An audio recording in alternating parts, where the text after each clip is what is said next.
What up, y'all?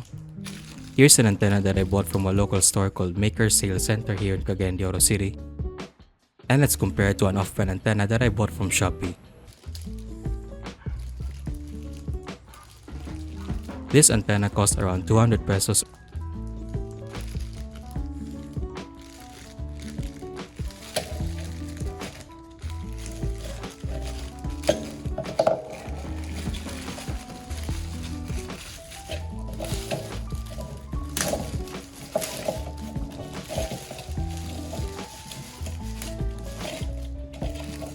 And here are some other documentations attached to the antenna.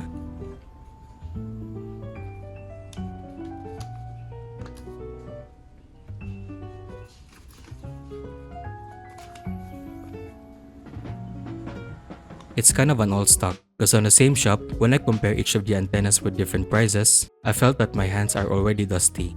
So I will say that these antennas are already old stock. I picked this one because this is the only one that has a transformer. Some antennas don't have one and just attach the coax connector to its metal base. I don't have a photo for the other antennas, but the price range are from 199 to 800 pesos. Even the most expensive antenna on the same shop don't have a transformer.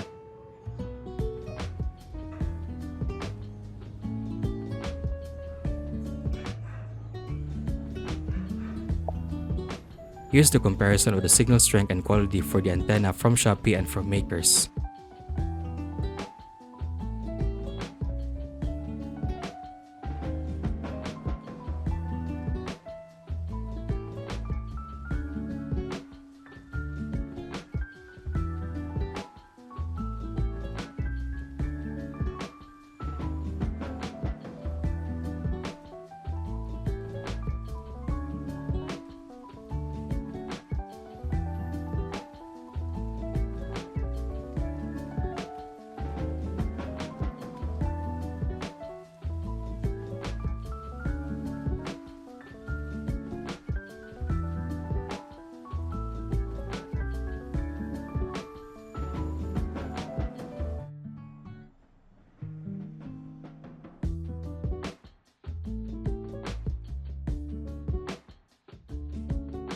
The one with the green highlight is obviously our winner.